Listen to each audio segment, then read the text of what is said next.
Good evening and welcome to the Business Day. I'm Javon Keys. Now, the NCB Financial Group says while the severance packages for the two former senior executives will be a hefty cost, it is nowhere near the multi-billion-dollar sum that has been reported.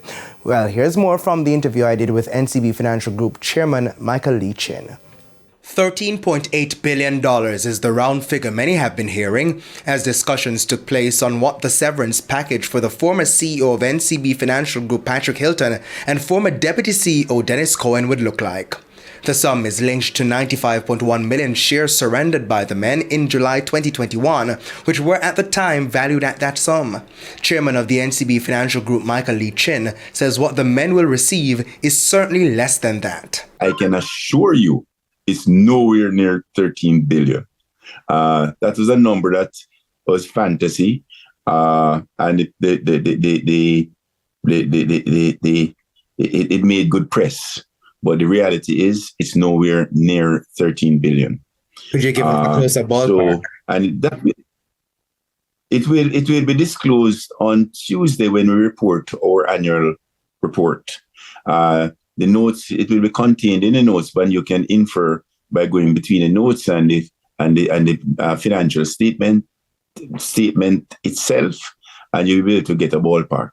Meanwhile, the interim CEO of the group, Robert Almeida, explained why the company said the costs associated with the separation would have a material impact on the fourth quarter results. The whole effect of it will all be taken in one quarter. So that's the main point, which is the entire impact will be recorded in the one quarter. And so therefore it materially impacts the financial performance of the company in that one quarter with the non-recurring expenses. Both men officially resigned from their posts on November 13. They also stepped down from boards associated with the group, including Guardian.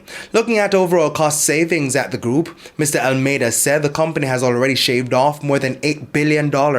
Customer experience is improved when things go right. And if everything goes right, expenses also go down. So these are like two things that actually go hand in hand. And I would say we did some very discrete things right up front that would have saved that right now we'd be north of about $8 billion in annual recurring. And now we'll start to see the pure operational savings and improvements start to kick in from the implementations of some of the technology enhancements. Earlier this year, NCB Financial Group announced it was looking to cut billions of dollars in costs as the company took on new senior management. In the last few months, the group has cut a number of senior managers and restructured the operations of its digital wallet platform Link. Now to the foreign currency market, the Jamaican dollar gained 21 cents against the US currency. It's costing an average $156.22 for $1. The Canadian dollar is being sold for $113.97. $193.31 is the average value for the pound, while the euro is going for $170.73. And the JSE index lost 2,209 points, while the junior market index declined by 21 points. Among the 29 winners were AMG Packaging and Paper Company, Berger Paints Jamaica, Cargo Handlers, General Accident Insurance and Caribbean Assurance Brokers. The 59 losers were led by Elite Diagnostic, Mayberry Jamaican Equities, iCreate, NCB Financial Group and First Rock Real Estate Investments Jamaican dollar shares.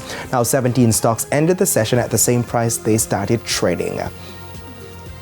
And that's the Business Day. I'm Javon Keys. Good evening.